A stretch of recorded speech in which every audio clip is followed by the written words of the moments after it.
Hello, hello. Can you hear me? Maybe a bit more, yes? Okay. Thank you, Seth. So yeah, I'm gonna tell you about how we have worked to expand the ISCB competency framework to describe professionals in bioinformatics core facilities.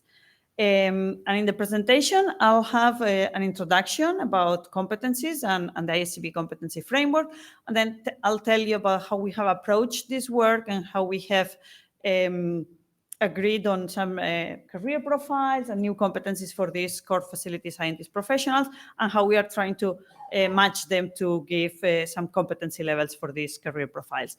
And I'll end up with some potential use of this framework in education, because we're in the education cozy, and then just conclude the presentation. So a competency is an observable ability of any professional integrating multiple components such as knowledge, skills, and attitudes, and we'll see an example in a moment. And a competency framework lists the competencies for specific groups of professionals.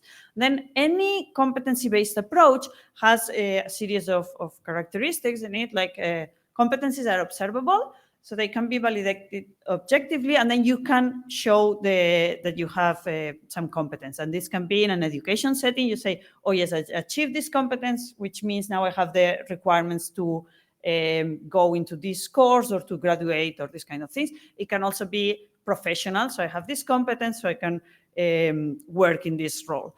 And then they are shared currency. So we have here a common language and a common currency. So we understand what we are talking about when we have these competencies and these frameworks.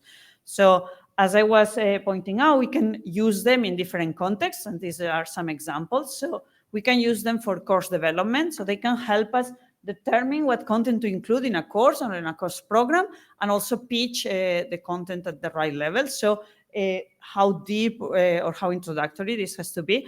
And they will also help us write the learning outcomes, because if we know which competencies we want our learners to achieve, we can write our learning outcomes more precisely. And then they can also, if we think more about the professional side, they can help with career development. So for continuing professional development, professionals know which competencies to develop, and then they can know which courses to attend. And they can also help in annual appraisals or assessments from employers. At the same time, it can also be used for staff hiring. So you can decide which competencies do you require in your team. And they can also help you write the job ad, because it's like, okay, I need these competencies, so I will write them using some of the words of the framework. So the ISCB competency framework has been developed as a minimum information standard that defines the competencies required and at which levels they are required for bioinformatics professionals. And this has been developed with more and more detail over the years. And here we have an example of one of the competencies, which is prepare life science data for computational analysis. And then each of these competencies have even more detail in the form of these knowledge, skills, effective attitudes, and ineffective attitudes. And this is only one example of each of them. I'm going to read a couple. So the knowledge is details of omics scale, big data-driven life science core platform technologies. And one of the effective attitudes is ensures that data are generated in compliance with legal, ethical, and commercial regulations relevant to the context. But each of the competencies have several of each knowledge, skills, and effective attitudes. It can be 3 of them, or it can be 5 or 6 of them in some cases. So it really provides quite a lot of detail about what the competency is about. And then in addition to the competencies, the ISCB competency framework also includes a series of career profiles, which are imaginary characters. It's some personas, but they are based on real people having these roles. And then they describe more or less what's their background and what do they do in their role and what's the level of the competencies required for that role. So in this presentation, we are going to focus on the core facility scientist. And you can see here how we are describing them, just as an example. So we have a short description of the qualification and background of the scientist, and then some activities of their current role. And what is in the screenshot there is just a shortened version, so you cannot see my course here. But well, it's just a shortened version. I cut the screenshot, so we have quite a bit more. And then associated to each career profile, we have the full list of competencies that are included in the framework, which is 13 in this case. And for each of them, we have the level at which the competence is required for that role. And those levels are from 1 to 6 because it's according to Bloom's taxonomy. And it can be, we also use not applicable because for some roles, some of the competencies might not be applicable. So core facility scientists are a professional that is quite relevant nowadays in a time where we have a lot of data in the life sciences, and data is increasing and increasing. But it's a profession for which there's not a clear career path or structure. As we know for researchers, we all know this, you do the PhD, then the postdoc, and then at the end, you get to the PI. There might be some steps in between, but you kind of know that path.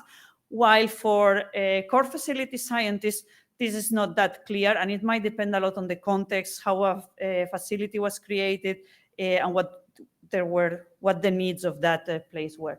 So we think it would be important to try to make this more comprehensive.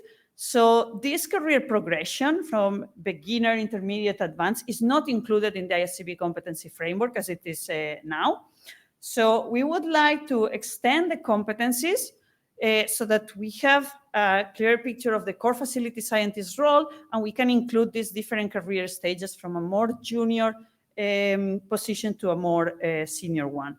If we do that, we think this would contribute to structured roles at core facility scientists and have this shared language that I was telling you about, so that we all understand what we are talking about.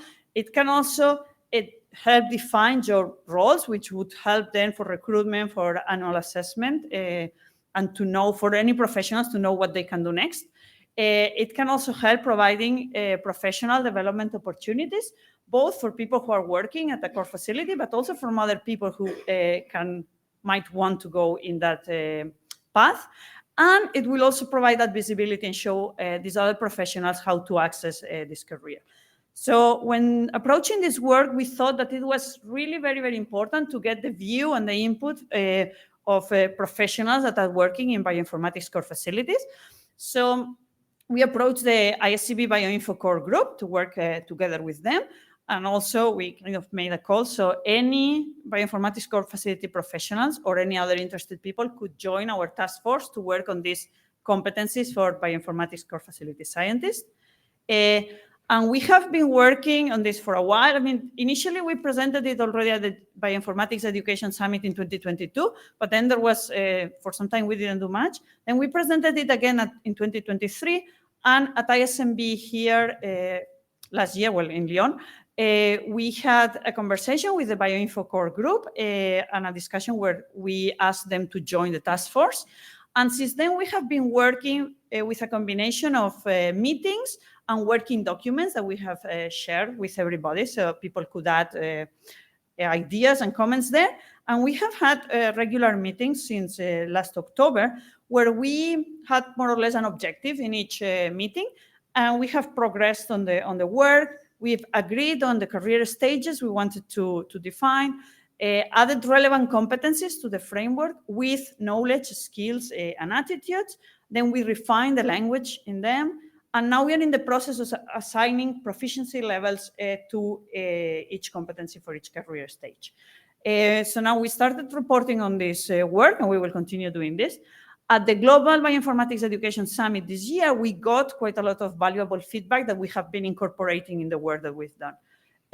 So now I'm going to tell you a little bit more in detail on these career stages we agreed on, the relevant competencies that we have added, and how we are doing this, assigning proficiency levels, and you might want to contribute there. So, as I said, we want to be able to represent this variety of roles in a core facility scientist, in a core facility. So we agreed on a series of 4 career profiles, and there was some discussion here because the reality might be quite different depending on where a bioinformatics core facility is and their size. So some small ones might have 2 or 3 people, while there might be some big ones with quite a lot of people where you have more defined roles.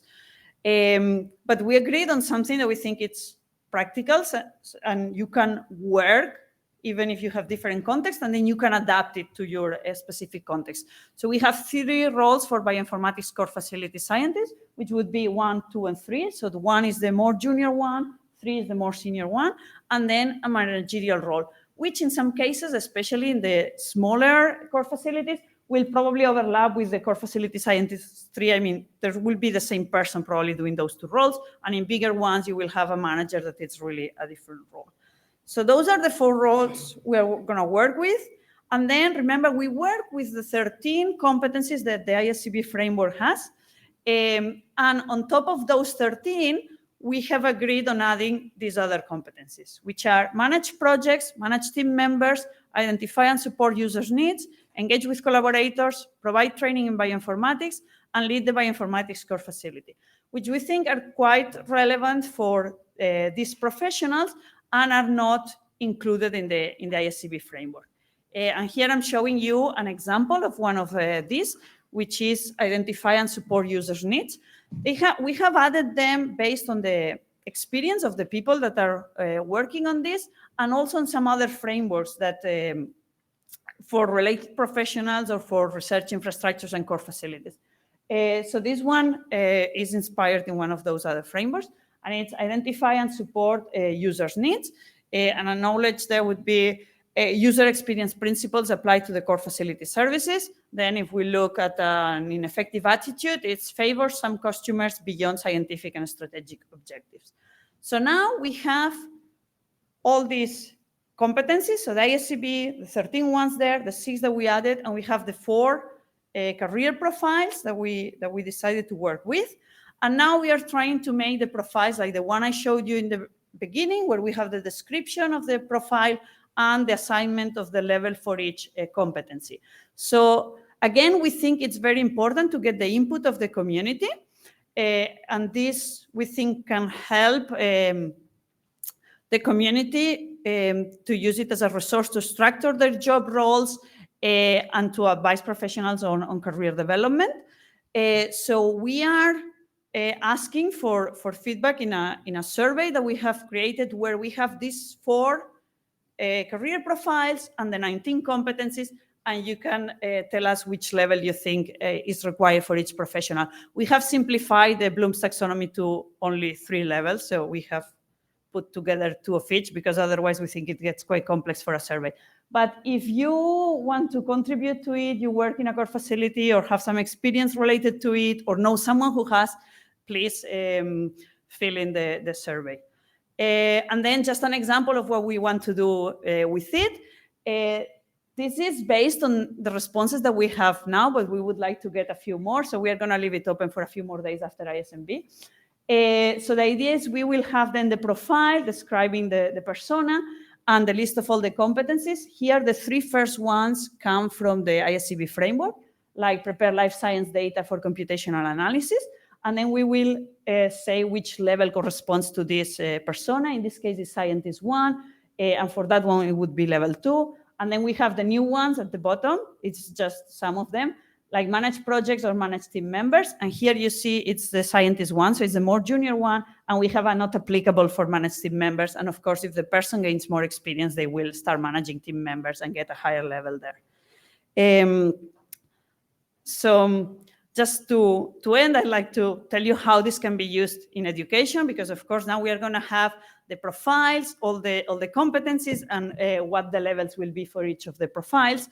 And then here we are in the education courses. So how can this help us, or how can we use this? And as I told you in the beginning, competencies can be used to define the content of courses and of course programs. And of course, it would be good to use them for university programs also that maybe want to have a track aimed to educate professionals in core facilities. But it can also be used for professional development within bioinformatics core facilities. So to pick what are the more relevant competencies for these professionals, and therefore design courses for those professionals that are targeting those the development of those competencies.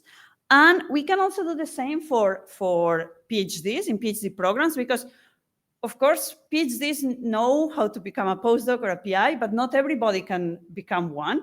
And some of them might be interested in being in working at a core facility, but they might not know that it exists, or they might not know how to develop in that direction. So if PhD programs could offer some of these training courses for developing these competencies, it would help them going into that direction. And that, of course, can apply also for other professionals that want to change in their career, maybe postdocs or other staff scientists that want to go into that direction. And anyway, are quite general competencies that would help them professionally in many other career possibilities. And just to finish, I would like to tell you that having this structure in the framework and providing this structure, we think will contribute to organize the staff at core facilities and these roles, and also how to advertise new roles. It will facilitate the professional development for this staff, and it will help with the visibility of these roles for other professionals that might want to work with them or to work in a core facility. And I would like to finish by thanking MBLBI and the training team where I work, the ISCB, who has done quite a lot of this work and supported the work on the competencies, Bioinfo Core, of course, who have done a lot of work on it, and the COSI for inviting me in this presentation, for all the work we've seen in the past on competencies, the Bioinformatics Summit this year and the previous year, and everybody who has contributed in one way or another to this work, which has been quite a lot of people. So thank you very much, and I'm happy to take questions.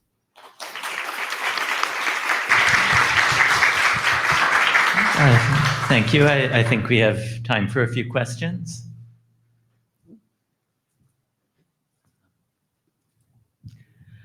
Thank you, Marta. Of course, I know your work very well, but I didn't know Rolanda's work very well. And I see huge parallels in the way that you've tackled this for core facility scientists and the way that DSA Africa has tackled this for biomedical data scientists. And so we're almost, without planning it, I think starting to come to a methodology for really, really supporting different types of bioinformatic career development pathways. And I think this is something that I'd like to talk about with the COSI and like to structure with the COSI in future, because clearly this way of working has got quite a bit of momentum behind it now. Yeah, thank you, Kath. Yeah, I think we can do, here, one of the objectives we had when we started this thing was also to establish that kind of way of working. So we have it, I had a slide with a bit of it, but we have it more defined in some documents, so we could work on that to extend it to other places. And we have done it also in other projects, as you know. So, yeah. Hi, this is phenomenal. I was just wondering if you envision preparing some form of certification for professionals to demonstrate that they have these competencies in, the same way you have like a certificate for a certain level of a language that you can have for a certain level of a bioinformatic competency. Yes, so we, personally, we are not doing that. That would probably be more for the institutions and so, but the ISCB, for example, has an endorsement possibility for programs that cover the competencies of the framework, the ISCB framework, and that we could still do with these ones. But then I think it would be more for each university or institution where there's a core facility if they want to certify what they do. But in a way, this should facilitate it. The framework should facilitate doing that because you have the structure, you have the common language there, and you can then start certifying those specific competencies, I would say. I don't know if Russell wants to add anything about the endorsement. No, we can talk about that in the break. I do want to make sure Nilsson has time to get set up. Yes, you can. I think maybe while Nilsson is getting set up, we can take one more question. Yeah. Hi, this is connected to the two previous comments. If you thought and also suggested joining the open badges framework of the European Commission, because now that is setting a bit of standards for adult educations and there's too much noise somewhere. Okay, so the question is, if you plan or you want to think about joining the open badges framework of the European Commission. Yeah, I have to say I don't know much about the open badges, but we can talk about it and we can look into it.